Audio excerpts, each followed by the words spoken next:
આજે આનંદ કરીએ છીએ આટલી સંખ્યામાં હજારો નજર પડે ત્યાં સુધી આમ છેલ્લે બધા મિત્રો ઊભા છે ત્યાં સુધી આખું ગ્રાઉન્ડ આમ ભર્યું છે અહીંયા આવીને જોવો તો ખબર પડે આમ ન કરું થાળી મૂકો તો થાળી વહી જાય એટલા બધા બેઠા છો એટલે મને એમ થાય કે આમ રહેવાય નહીં આ બધી વાતો ઉમળકાભર પણ આજે આપણે આનંદ કરી શકીએ છીએ તો કહી દઉં તમને ક્યાંક રેગિસ્તાનની રેતીમાં ધગધગતા તાપમાં અને ક્યાંક સિયાસીન જેવી -ડિગ્રીમાં આજ પણ મારા દેશના આપણા દેશના યુવાનો જાગે છે ને સેનાના યુવાનો એટલે ડાયરામાં તબલા ને બેજો વાગે છે એ આપણે ન ભૂલવું જોઈએ વાત એટલી જ હકીકત છે હો હા આજ પણ મને આમ નાની નાની વાતો વચ્ચે યાદ આવતી જાય ગાતા ગાતા એટલે કહું છું તારીખ સાથે તમને કહું 29 માર્ચ 1857 સવારનો પોર બેરકપુરની છાવણી બાજુનો બંગલો એ બંગલામાં એક ટોપાવાળો અંગ્રેજ અધિકારી ફાટીને ધોવાડે ગયેલો તૈયાર થતો હતો ટાણે ટાણે ભંભલા ભરીને દારૂ પીવે માંસ ખાવા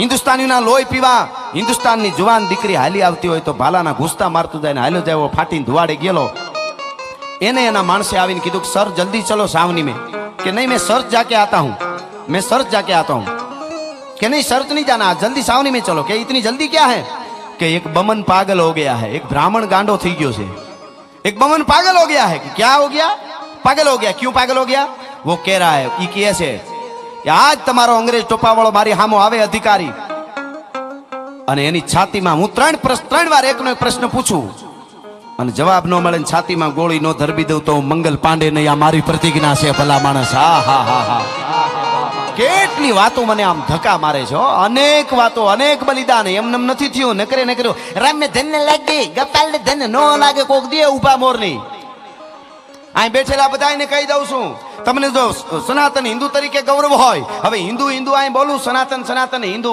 એટલે બીજાની કોઈની ઓલી ટીકા નથી આપણે બધાને સ્વીકારવા વાળા છીએ હા આપણે તો બધાને માન આપવા વાળા છીએ આખા વર્લ્ડ ને પણ જે છે એ તો આપણું મૂળ ન ભૂલાય તો કેવું જોઈએ ને ભલે નાતાલનું આપણે બધા કર્યું સારું 31 આવે છે પણ હાવ ગાંડા ન થઈ જતા અમુક તો હાવ હામતા નથી અમારી બાજુ 31 મનાવ્યા અરે તમારું ભલું થાય તમારું હાવ માપે વાંધો નહીં આપણે એને માન આપો પણ હું તો આપણી ગોકાળ આઠમ ઉપર ને રામનવમી ઉપર દુર્ગાષ્ટમી ઉપર જ્યારે એ બધા નાચવા માંડે ને એ બધા જ્યારે ઉજવવાનું ચાલુ કરે ને તેથી આપણે બરોબર છે એમ આપણું તો આપણું છે ને યાર એટલું બધું ભૂલી નહીં જવાનું ભાન નહીં ભૂલી જવાનું કે આપણે આપણું વયું જાય કહેવાનો અર્થ મારો એટલો છે બાકી બધાનું લીધા જેવું છે પણ માનવતા નહીં રહે તો શું રહે એ તમને કહું માનવતા નહીં રહે સંવેદનશીલતા નહીં રહે આપણા ગામડાઓ આજે હજી પણ ગામડાઓમાં સાચવું છે આ બાજુ હું આદિવાસી વિસ્તારમાં જ્યારે જાઉં ત્યારે મને વિચારો આવે કે ભારતને આઝાદ કરવા માટે કેટલા આદિવાસીઓ ફાંસીના માસડે સડી ગયા છે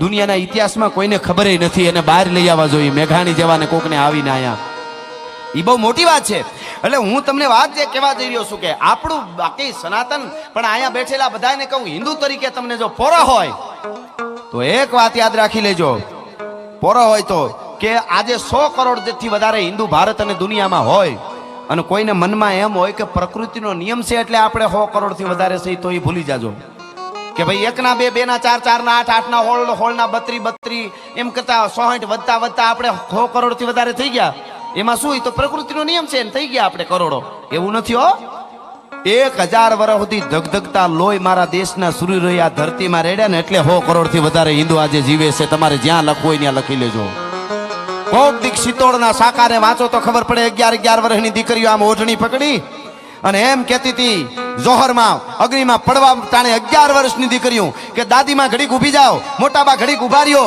માં ઘડીક ઉભા રહી જાઓ સૌની પહેલા અગ્નિમાં મારે પડવું છે અગ્નિને ખબર પડે કે ભારતની રાજપૂતાણીની જ્વાળા પાસે અગ્નિ ટાટી પડે ભલા માણસ કોઈ જ્ઞાતિવાદની વાત ને દલિત થી લઈ દરબાર સુધી બધાએ બલિદાનો દીધા છે જ્ઞાતિ કોઈ પણ હોય સારું થયું છે એની વાતો અમે કરી છે જે સારું થયું મને આ વાતો આવતી જાય વચ્ચે એટલે કહી દઉં અમારે ગાંધીગીરમાં ખાંભા કરીને ગામ છે વચ્ચે યાદ આવ્યું એટલે કહી દઉં ખાંભા ગામનો મેઘાણીનો લખેલો સુવર્ણ અક્ષરમાં ઇતિહાસ છે કોઈએ સારું કર્યું એની વાતો અમે કરી ટૂંકમાં વાત કરું ઓલી મંગલ પાંડે વાળી વાત છે ઊભી છે ત્યાં પણ હું તરીકે વચ્ચે આવ્યો એટલે ખાંભા ગામના પાદરમાં એક આયરની દીકરી હાહરિયામાં ગરીબાઈ બહુ હતી એના પતિએ કીધું કે તારા ભાઈ પાસે બહુ સારું છે પૈસા વાળો છે થોડું ઘણું લઈ આવ્યું તો દુષ્કાળ ઉતરી જાય નહીતર થોડા ઘણી ભેહું છે એ મરી જાય અને આંગળીએ એકાદ બાળક કાખમાં અને ધીરે ધીરે ધીરે ધોમ ધકતા તડકાની માલિકો રહી આયરની દીકરી હાલી આવે છે, નામ જાનબાઈ છે, ભગત બાપુ કહેતા.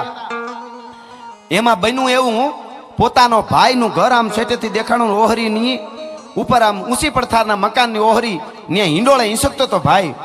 એને ખબર પડી ગઈ કે મારી બેન હાલી આવે છે અને દુકાળ જેવું વરસ છે, નક્કી કંઈક માગવા આવતી છે. હગી બેનો મિત્રો, ઘણી વખત દેશમાં વરસાદનો દુકાળ પડે ત્યારે એની સાથે સાથે માણહાઈનો પણ દુકાળ પડી જતો હોય છે. ઈ ન થાય એટલે આ વાતો કરી છે, વાગોળવી જરૂરી છે. હગા ભાઈને એમ થઈ ગયું બેન માંગશે, હિંડોળે હિંસકતો તો ઊભો થઈને પાછલે દરવાજેથી વયો ગયો ને એની પત્નીને કહી દીધું કે મારી બેન આવે છે, એને કહી દેજે હું ઘરે નથી, એટલે જમાડવાનું હોય તો જમાડી જલ્દી મોકલી દેજો, હું પછવાડે વયો જાઉં છું. બેનની નજર પડી કે મારો ભાઈ હું ભાળો એમ ઊભો થઈને વયો ગયો. ફળિયામાં ડગલા દીધા, જય માતાજી, રામ રામ, જે કાંઈ કર્યા, ભાભી હામાં ભોજાઈ હામાં પોતાના ભાઈને ઘરેથી કીધું મારો ભાઈ ક્યાં? તો કે એ તો ઘરે નથી, 2 દીથા બહાર ગામ ગયા છે. હે કે બહાર ગામ ગયા? બેનને ધરતી માગ દે તો હમાઈ જવાનું મન થયું કે મારો ભાઈ મને મીઠડામાંથી ગયો, હું 2 દુખડા લે તોય મારો થાક ઉતરી જાત મારા ભાઈના, અને મને ક્યાં હું ધરાર લઈ જવાની હતી, પણ મને મીઠો આવકાર નો આપ્યો ને મારો ભાઈ વયો ગયો ને મારી ભાભી એમ કે ઈ તો બહાર ગામ ગયા છે 2 દીથી. અંદર અંદર વલોણું સારું થઈ ગયું ભાઈઓ. શું કરે બેન, ગરીબાઈ છે ને, આટલું એ કાં સમજાતું નથી. અહીંયા અમીરત કોઈ પાતું નથી, તોય ઉભાસો મૂર્ખ આશા ધરીને અહીંયા સ્વાર્થ વીણ કોઈ ઝેર પણ પાતું નથી. મિત્રો, બેનને વ્યોમ જાળ લાગી ગઈ, હાય હાય હવે ન રોકાવાય, પાછી વળી ગઈ. ભાભીએ કીધું રોકાઈ જાવ, જમીન નહીં, જમવા નથી આવી, અહીં નીકળી હતી ને એમ થયું ભાઈને થાતી જાવ, પણ ભાઈ ઘરે નથી ને, કાંઈ વાંધો નહીં. બેન ડેલી બહાર નીકળી, આંખમાંથી ટપક ટપક આહુડા પડે છે. સમય છે ને સાહેબ, અહીં બેઠેલા બધાને કહી દઉં, કોઈ માણસની કિંમત નથી, પૈસાની કિંમત નથી, કોઈ વસ્તુની કિંમત નથી, સમયની કિંમત છે. સમયનું તાણું જેને હાંચવી લીધું ને એની જગતના ચોકમાં નોંધ થાય છે. બાકી કેટલાય આવ્યા ને કેટલાય વયા ગયા, જેને ટાણા હાંચવી લીધા, એ ટાણું જે હાંચવીને ઊભું રહ્યું ને એની આખું અસ્તિત્વ નોંધ કરે છે. એમ ટાણું આપણે હાંચવી લેવું, પરમાત્માએ જે ટાણે જે આપણને કાર્ય હોપ્યું હોય એ ટાણું હાંચવી લેવું. એ દીકરી રોતી જાય બેન બાર. એમાં મિત્રો સાંભળજો, ગામના પાદરમાં ધોમ તડકાના ઉગાડા પગે 1-2 બાળકોને હારે લઈને જાતી દીકરી રોતી જતી હતી. ગામના પાદરમાં ઝૂંપડાના એક ઝૂંપડું ને એનું એક આગળ ફળિયું, ફળિયામાં એક લીમડો, લીમડાની નીચે ઢોલિયો એક ખાટલો ઢાળી અને બેઠો બેઠો જોગડા નામનો વણકર હોકો પીતો હતો. એણે આ દ્રશ્ય જોયું કે આયરની દીકરી, અમારા ગામની દીકરી ઘડીક પહેલા હરખાતી એના ભાઈના ઘર બાજુ જાતી હતી, એટલી વારમાં પાછી રોતી રોતી કાં હાલી જાય? હળી કાઢીને આડો ફેર્યો, બેન રામ રામ. કે રામ રામ ભાઈ, રામ રામ. આહું લઈ નાખ્યા. કે બેન કેમ રહો છો? કે કાંઈ નહીં, તો તડકો લાગ્યો તો આંસુ આવી ગયા. કાંઈ નહીં ભાઈ, કાંઈ નહીં. નહીં બેન સાચું કે. ઘડીક વાર ના પાડી એટલે કીધું સાચું ન કે, તું મારી હગી બેન નથી, હું વણકરનો દીકરો છું, તું આયરની દીકરી છો, પણ તારા આ ગામમાં તારો બાપનું ગામ એનું, એટલે તારા બાપના ગામનો હું કહેવાઉં, ઈ નાતે તારો હું ભાઈ કહેવાઉં. બાપના ગામમાં હોય ને એ બધા ભાઈ કહેવાય, તો હું તારો ભાઈ ને બેન. કે હા ભાઈ, બસ તો ભાઈ હોય તો તારા ભાઈના સોગન છે, તને સાચું ભાઈને ન કહેતો તું શું કામે રોતી જાશો? પછી બેન રોવા મીડી વધારે અને કીધું કે આજ માણહાઈનો દુકાળ પડી ગયો, મારો વીર, મારો હગો માજણો ભાઈ મને જોઈ અને વાહે વયો ગયો પાછલા દરવાજેથી. મને હારો આવકાર ન આપ્યો, મારે કાંઈ લઈ નહોતું લેવું એના પાસેથી, પણ ખાલી મીઠો આવકાર આપ્યો હોત ને તોય ઘણું હતું. અને મારો ભાઈ વયો ગયો, મને દુઃખ બહુ થયું ભાઈ, પણ કાંઈ વાંધો નહીં, આ તો સમયની બધી વાત છે. તો કે નહીં બેન, હાલ મારા ઘરે, હું તારો ભાઈ છું, જીભનો માનેલ ભાઈ, તારા ગામનો દીકરો છો ને એટલે ભાઈ કહેવાઉં, પિયરનો દીકરો, પિયરના ગામનો. એટલે કે ના ના ભાઈ રહેવા દો. તો નહીં, નો આવે તો તારા ભાઈના સોગન છે. ભાઈ કીધો ને, ઈ જોગડો વણકર ઘરે લઈ ગયો, ઘરે લઈ જઈ અને બાજરો જુવાર થોડુંક હતું ઈ ગાડું તૈયાર કરીને એમાં મૂક્યું, પોતાનું ગાડું તૈયાર કર્યું. 11-12 વર્ષના પોતાના દીકરાને કીધું કે આ ફૂઈને એના ઘરે મૂકી આવે. થોડા ઘણા કાવડિયા હાથમાં દીધા અને બેનને વળાવી દીધી. જીભની માને બેન પોતે વણકર છે. ગાડું લઈને પોતાનો 11-12 વર્ષનો દીકરો વયો ગયો મૂકવા ફૂઈને. ઈ ગાડું ઘરેથી નીકળ્યું, હાંજ પડી. હાંજે વાળું કર્યા પછી પોતાની પત્નીને જોગડા વણકરે કીધું પાણીનો લોટો ભરી દેતો. એ પાણીનો લોટો ભરીને આવી પત્ની, આંખમાં આંસુ જોયા જોગડા વણકરે. લે તું રો કા? આવું છે ને આવે છે કે તને? ઈ તો એમને કાંઈ નહીં. નહીં નહીં સાચું કે મેં ઓલી આયરની દીકરી જીભની માનેલ બેન બનાવી અને એને બાજરો ને ઘઉં થોડાક બાજરો ને જવારે આપી દીધા ને પૈસા આપ્યા, તને દુઃખ થયું? અરે ના ના ના, એવું દુઃખ થાય? મેં તારું ઓઢણું આટ્યું છે વણકર, એનું મને દુઃખ ન હોય, તમે બધું આપી દો ને. આ ખોરડું હોત તોય હું બીજે ઝૂંપડું બનાવીને રહેવા તમારી હારે તૈયાર છું, એનું મને દુઃખ ન હોય. કે તો કેમ આહું આવે છે? પછી જોગડા વણકરની પત્નીએ કીધું, કે મને આહુડા એટલા માટે આવે છે કે ગામની બેન દીકરી હોવા છતાં પોતાની હગી બેનને જેમ આવા કાળ જેવા દુકાળમાં બોલાવી અને તમે એને બાજરો આપ્યો, જુવાર આપીને થોડાક પૈસા આપ્યા ને આપણા દીકરાને એને મોકલ્યો મૂકવા માટે ગાડું જોડીને, એ ગામની દીકરી હોવા છતાં હગી બેનની જેમ રાખીને તમે આટલું રાખ્યું, ઈ તમારી જનેતાના દીધેલા સંસ્કાર છે. વણકર, ઈ તો તમારી માના ધાવણના ગુણ છે. પણ મારો 11-12 વર્ષનો ફૂઈને મૂકવા ગયો છે ગાડું લઈને, ઈ જો ફૂઈને કાંઈ દીધા વગર આવે ને તો મારે જીફાન કરડીને મરી જવું પડે. મારો દીકરો જો દીધા વગરનો આવે તો એના આહુડા આવે છે. અરે ગાંડી, એવું થોડું હોય? ઈ તો કદાચ એને યાદ ન આવે. હવે બાળક કહેવાય 12 વર્ષનો, એના દુઃખ લગાડીને કઈ રોવા બેહાય કે નહીં? મારાથી જીવાય નહીં જો મારો દીકરો કાંઈ દીધા વગર આવે એને તો. ઈ વાત હજી પૂર્ણ થાય મિત્રો. આમ રાહડી જે બળદને બાંધવાની જે રાહ હોય, એ રાહને હાંકેલેલી આમ ફેરવતો ઉલાળતો ફળિયામાં દાખલ થયો 12 વર્ષનો દીકરો જોગડા વણકરનો. માની રાડ ફાટી ગઈ, લે બેટા આ ગાડું બળદ ક્યાં ગયા? તેથી 12 વર્ષના છોકરાએ કીધું કે બાપુએ બાજરો ને જુવાર ને પૈસા આપ્યા તો હું ફૂઈને ફુયારામાં ગાડું બળદ દઈને આવ્યો છું. માં પછી તમને પૂછ્યું નહીં. આ ગામડાઓની ખાનદાની કહેવાનો અર્થ જ્ઞાતિ કોઈ પણ હોય, અને ઈ કહેવાય છે કે તેથી હરખ આનંદના મોજના તોરા છૂટી ગયા. માને બથ ભરી લીધી, બેટા મારું ધાવણ ઉજળું કર્યું, નકર મારાથી જીવાત નહીં. કહેવાનો અર્થ મારો એ છે કે ઈ દ્વારકા વાળો આપણી લાજ રાખે કે આપણે ટાણા હાંચવા હોય તો. એટલા માટે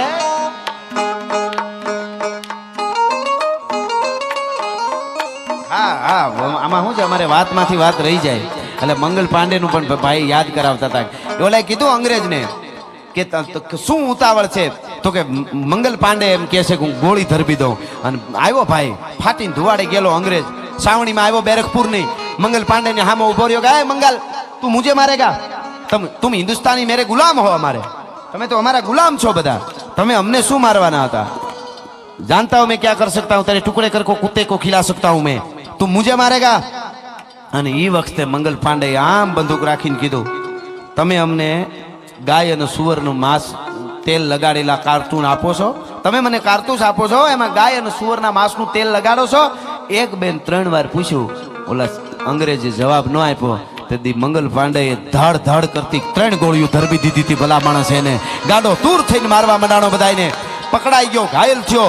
અને હું અને તમે આજે પાવાગઢમાં આવા ઉત્સવો ઉજવીને આનંદથી બધા મોજ કરી શકી, એના માટે 8 એપ્રિલ 1857 મંગલ પાંડે ફાંસીના માસડે ચડી ગયો હતો.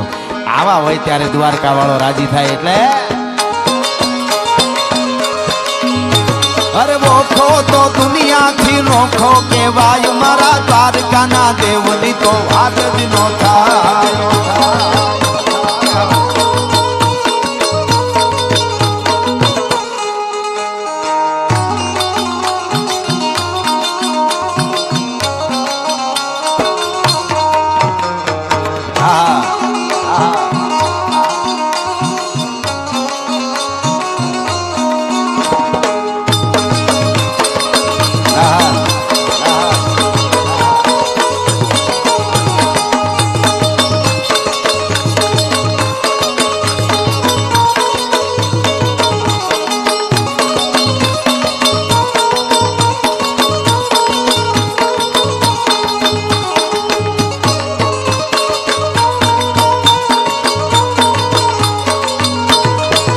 મને ગમતું એક ગીત, સનાતન ધર્મના હારા કામ થાય, ભારતમાં જુઓ હવે ભગવો લહેરાય.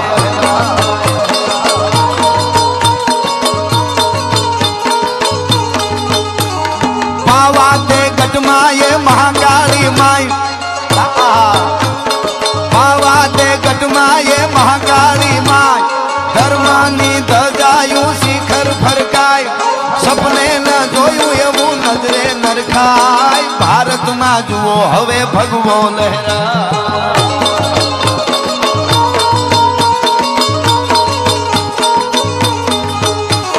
સનાતન ધર્મના હારા કામ થાય, મારા ભારતમાં જુઓ હવે ભગવો લહેરાય.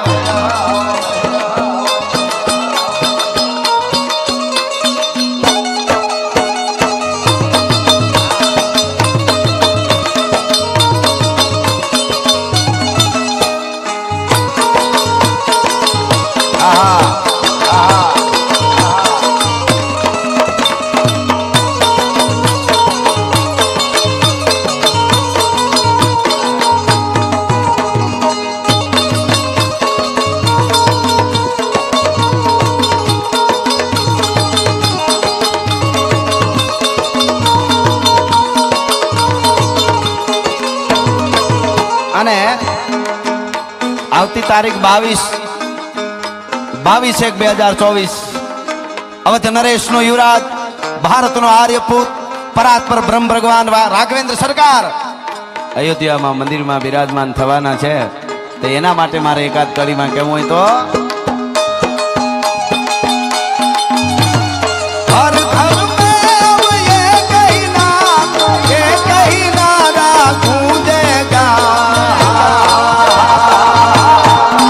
मेरे भारत का बच्चा बच्चा वारी जाओ, भारत का बच्चा बच्चा जय जय श्री राम बोलेगा. खमा खमा તમને હો.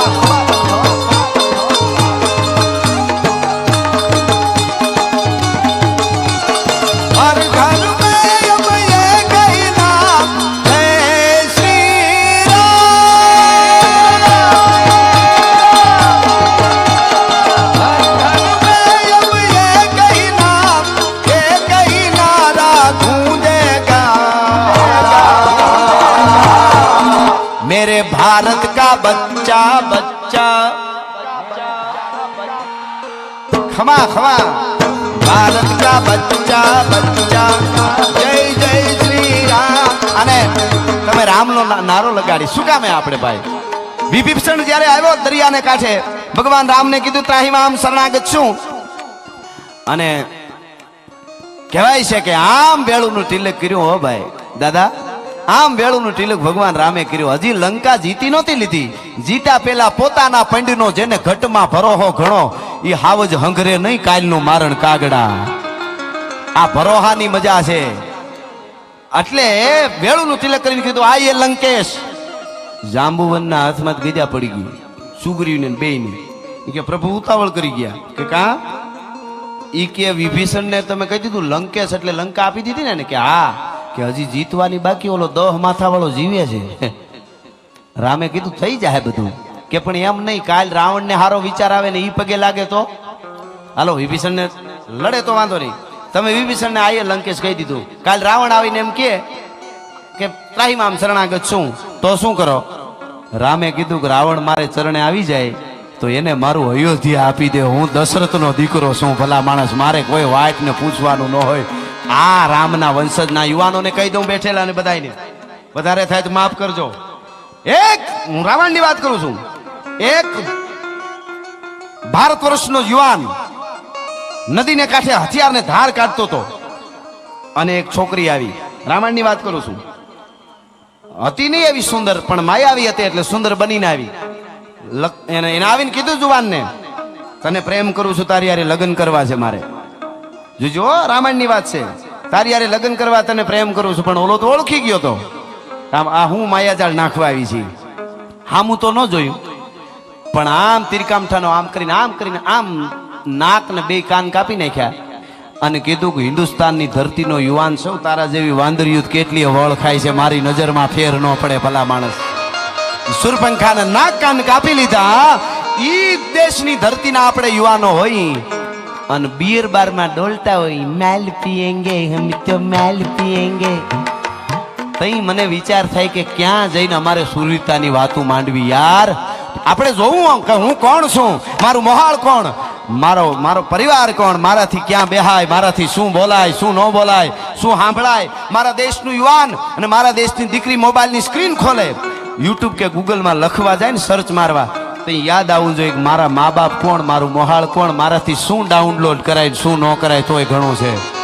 બાકી તો કેવા પ્લાન ને ક્રાઇમ બને છે અત્યારે. આ બધું ડિજિટલમાં બધું જોઈને શું ઘટનાઓ શું આવીને દઈ દીધું દેશને. કદાચ ગમે એટલા પૈસા હોય, ગમે કોકને નડવા સિવાય બીજો ધંધો ન હોય તો એની વાતો નથી જગતના ચોકમાં ખુમારી બચી રહેવી જોઈએ કે હું દેશ માટે રાષ્ટ્ર માટે શું કરું છું.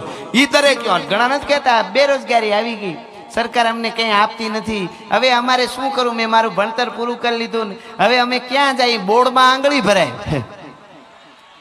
એટલે ઈ એટલું જ થાય. હા, પણ ત્યારથી આ ભેગું સીધું માગણી પેલા આપણે શું રાષ્ટ્રને આપી છે ઈ કે તો આપણને માગવાનો હક છે. ભલા માણસ, આજ પણ મારા દેશ તમારા દેશના યુવાનો ભોમ માટે મરવા માટે ઉભા છે ને કાયમ લાંસુ આવે છે, આપ જાણો છો. આજ પણ કેટલા કેટલા એવા ભારતમાં રાષ્ટ્રભક્તો છે કે દેશ માટે જીવે છે, જે સારું કરે છે એની વાતો જગતના ચોકમાં અમે કરી. ઈ ભગવાન રામ છે. એટલે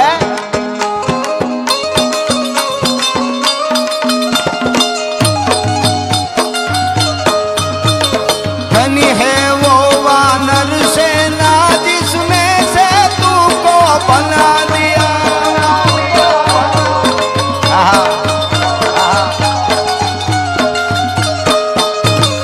राम नाम लिख कर पत्थर पर पानी में था तेरा दिया.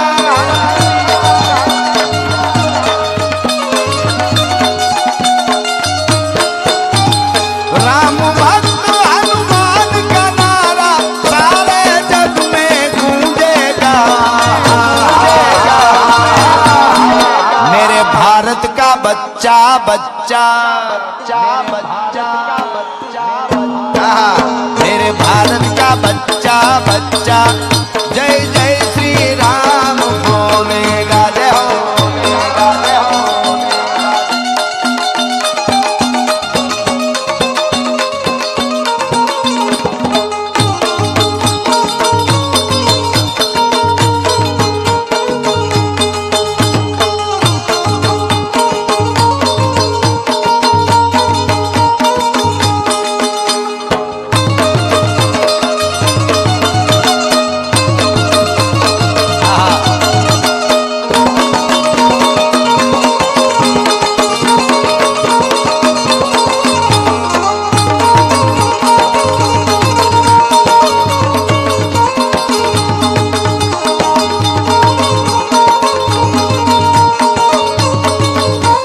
મૂળ ગીત ઉપર આવું તો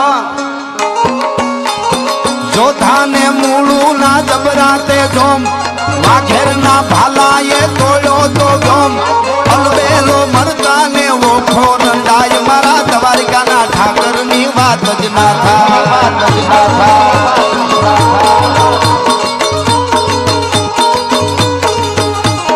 મીઠુડી ધરતી ના મીઠા ભગવાન દરિયા ના ફળિયામાં દરિયા ના ફળિયા